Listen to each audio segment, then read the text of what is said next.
আসসালামু আলাইকুম, আমি তানিয়া রহমান আপনাদেরকে স্বাগতম আমার কিচেনে। আজকে আমি তৈরি করব শীতের পিঠা, দুধ চিতই পিঠা।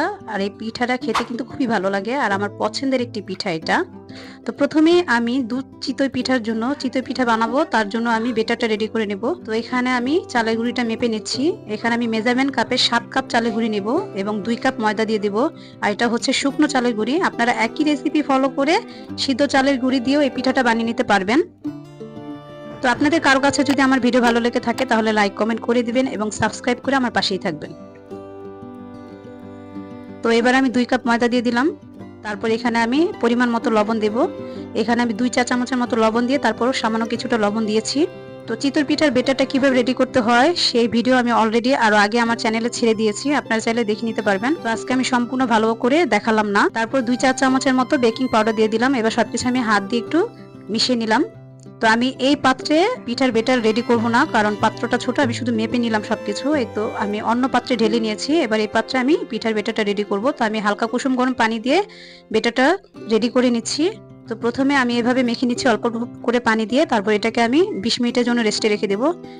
দেখতে পাচ্ছেন আমি প্রায় 20 মিনিটের মতো আমি এটা মেখে নিয়েছিলাম। তারপর 20 মিনিটের জন্য রেস্টে রেখে দিয়েছিলাম। তারপর 20 মিনিট পরে এখন আমি বেটারটা পুরো সম্পূর্ণভাবে ভালো করে তৈরি করে নেব। দেখতে পাচ্ছেন আমি কিভাবে হাত দিয়ে কাজটা করছি। আর এই পিঠার রেজাল্টটা ভালো পেতে হলে হাত দিয়েই করতে হবে কাজটা। আপনারা চাইলে হ্যান্ড উইক্স দিয়ে করতে পারেন, তবে পিঠার রেজাল্ট বেশি ভালো পেতে চাইলে হাত দিয়ে করতে হবে।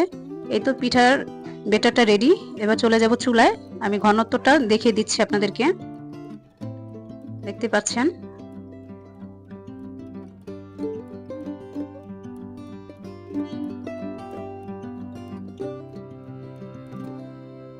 এবার চুলায় একটি পাত্র বসিয়ে দিলাম। যে পাত্রে আমি পিঠাটা তৈরি করব সেই পাত্রে আমি পরিমাণ মতো কিছুটা পানি দিয়ে দিলাম শিরা তৈরি করার জন্য। এবার আমি এখানে হাফ কেজি খেজুরের গুড় নিয়েছি, সেটা সম্পূর্ণ দিয়ে দিচ্ছি।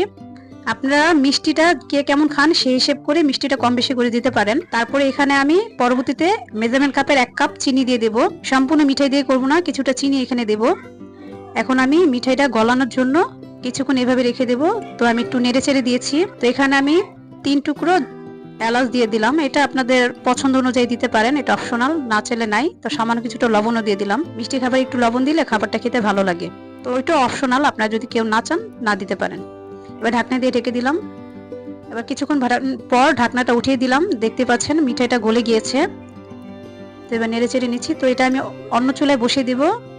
আর 2-3 মিনিটের পর একটু জাল করে নিয়ে তারপর এটা আমি চুলা অফ করে দেব। তো এই যে আমি 1 কাপ চিনি দিয়ে দিলাম।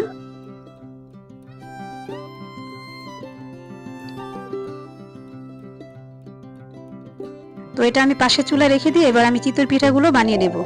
তো আমি পাশের চুলা ওইটা দিয়ে দিয়েছি আর 2-3 মিনিটের মতো জাল করে ওইটা আমি অফ করে দিয়েছি এবং ঢাকনা দিয়ে ঢেকে দিয়েছি গরম থাকার জন্য। শিরাটা আমার গরম দরকার, মানে ঠান্ডা হয়ে গেলে পিঠাটা ভিজানো যাবে না। আমি গরম শিরায় পিঠাগুলো ভিজাবো, তার জন্য আমি ঢাকনা দিয়ে ঢেকে রেখেছি। তো এবার আমি চিতই পিঠাগুলো বানানোর জন্য চুলায় একটি দস্তার কড়াই বসে দিয়েছি। আপনারা চাইলে লোহার কড়াই বা পিঠা যে ঝাঁঝগুলো পাওয়া যায় সেগুলোতেও পিঠাগুলো তৈরি করতে পারেন। তো আমি দস্তার কড়াইতে আজকে পিঠাগুলো তৈরি করব। তো আমি কড়াইটা কিছুক্ষণ গরম করে নিয়েছি। নেওয়ার পরে সামান্য কিছুটা তেল দিয়েছি। এবার আমি টিস্যু দিয়ে মুছে নিচ্ছি তেলগুলো। মুছে নেওয়ার পরে এবার আমি মেজারমেন্ট কাপ দিয়ে পিঠার বেটারটা দিয়ে দিলাম। আপনারা চাইলে যে কোনো চামচ অথবা আপনাদের হাতের কাছে যা থাকে তা দিয়ে আপনারা বেটারটা দিতে পারেন। তো উপর দিয়ে আমি ঢাকনাটা দেওয়ার পর উপর দিয়ে আমি সামান্য কিছুটা পানি ছিটিয়ে দিলাম। এটা অপশনাল, আপনারা চাইলে দিতে পারেন, না চাইলে সমস্যা নেই, পিঠার রেজাল্ট একই আসবে। দেখতে পাচ্ছেন পিঠাটা কত সুন্দর হয়েছে। তো দেখতে পাচ্ছেন পিঠাটা কত সুন্দর করে ফুলে গিয়েছে। তো সেম ভাবে আমি আবারও দিয়ে দেব। দেখতে পাচ্ছেন আমি এর আগে আরো 2টি পিঠা বানিয়ে ফেলেছিলাম। দেখতে পাচ্ছেন এই পিঠাটা কত সুন্দর ফুলেছে এবং অসংখ্য ছিদ্রযুক্ত হয়েছে। তো সম্পূর্ণ পিঠাগুলো আমি বানিয়ে নিয়েছি এভাবেই। আর দেখতে পাচ্ছেন আমি পিঠাগুলো ভিজিয়েও ফেলেছি। তো শিরাটা গরম অবস্থায় আমি পিঠাগুলো ভিজিয়েছি, মানে আমি 3টা-4টা করে বানিয়েছি আর পিঠাগুলো ভিজিয়ে দিয়েছি। এভাবে আমি সবগুলো পিঠা বানিয়ে ভিজিয়ে ফেলেছি।